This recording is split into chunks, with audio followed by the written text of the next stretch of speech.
The Book of Numbers gets overlooked, partly because it has a really boring name. Which is a shame. In the Hebrew tradition, the book's name is Bamidbar, which means in the wilderness. And it's an epic travelogue about Israel's journey through the desert on their way to the land promised to Abraham. Now, this pilgrimage should only take about 2 weeks on foot. But instead, it takes them about 40 years. That's crazy. It's practically half of someone's lifetime. Yeah, it's a very long camping trip with lots of interesting stories. But let's remember, it's most helpful to back up and start with how this book is designed. Right. So the book is broken up into 5 sections. There are 3 wilderness locations, broken up by 2 road trips that link all the pieces together. The first wilderness section is Mount Sinai, right here on the map. And then in the second section, they travel to a region called Paran. A whole bunch of things happen here in the wilderness of Paran. And then in this 4th section is Israel's road trip to Moab. The book ends with a large section in the wilderness of Moab, right across the Jordan River from the Promised Land. Now, through all of these sections, the storyline just flows like a gripping dramatic movie. Everything starts great, but then the trip goes horribly wrong, and it all ends with the final redemptive moment, the surprising act of God's grace. So let's jump into this story. It all begins at the wilderness at Mount Sinai, and we've become really familiar with this mountain. Yeah, if you remember, Israel came here after Egypt, and they formed a covenant with God here, got the 10 Commandments here, built the tabernacle here, and they've been at this mountain for 1 full year. And now they take a census to number the people as they prepare to leave. Right, and they're given these instructions for how to organize all those people in the camp. God's presence in the tabernacle, and then the tribe of Levi and the priests around it, and then the rest of the tribes around them. And this pattern, it's this visual symbol for how God's holiness is at the center of their existence as a people. And they're told that when the cloud of God's presence moves, they're to pack up and travel with it. Yeah, the Ark of the Covenant is carried by the Levites out in front, and then the tribe of Judah, and on and on. And this order is also a symbol for how God's holy presence is their leader and guide through the wilderness. We begin the second section of the book with enthusiasm as they leave Mount Sinai and travel up to Paran. God's with them, everything's organized. This is going to be great. But it's not great. After just 3 days on the road, the people are complaining about their hunger and thirst, and then even Moses' brother and sister start bad-mouthing him in front of all the people. Not a great start. But now we're into the third section, the wilderness of Paran.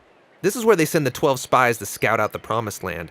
2 of those spies come back, and they're really optimistic. But the other 10 are freaked out, and they don't trust God, and they go around saying, we're going to get annihilated in there. And so they start a mutiny, and they try to appoint a new leader who's going to take all the people back to Egypt. And so basically, they are refusing to go into the Promised Land, and God honors their choice. He says that this generation is going to wander for 40 years and die in the wilderness, and only their kids will get to enter the Promised Land. You know, this story here gets brought up many times in the Bible by different authors. Yeah, and it always serves as a reminder that while God remains faithful to his people and his promises, he will honor their choices. He'll let them waste their whole lives if they choose to live in rebellion. Okay, so the trip's been a disaster so far. And it gets worse here in this 4th section as they're traveling to Moab. Even Moses has a moment of rebellion and is disqualified from entering the Promised Land. Then there's another rebellion among the people that results in this snake attack.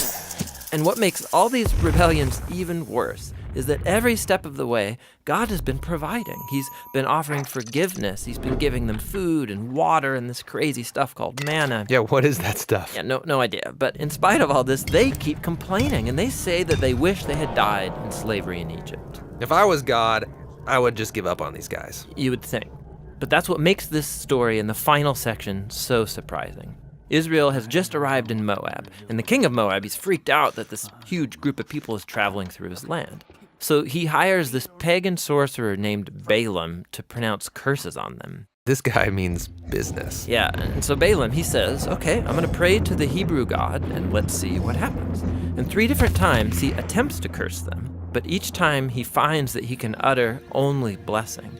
Most surprising is the last blessing, where he prophesies that out of Israel will rise a victorious king. And this king is somehow going to be connected to God's promise to Abraham to bless all nations through this family. So here's Israel rebelling down in the camp, totally unaware that up in the hills, God is protecting and even blessing them.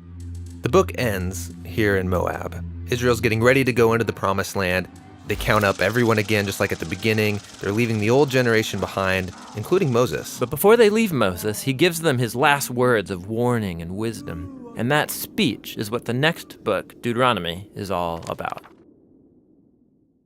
This video was funded by 756 people, just like you, gave a few bucks to make it happen. Thank you so much. 500 of those are monthly supporters, which is incredible. We're going to get through this whole project because of you. We think the Bible is one grand unified story, and so we're making videos about each individual book of the Bible, showing you how it's designed and how it fits into the overall story. We also make theme videos where we take a biblical theme and we trace that idea from the beginning of Scripture all the way to the end. We're a nonprofit, and we want to give away all these videos for free, and you are helping us do that.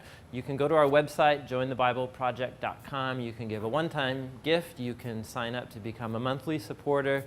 And you can also help us by just sharing the videos online through social media. You can go to our website. You can download full resolution versions of these videos, download study guides, posters. It's all for free. Jointhebibleproject.com.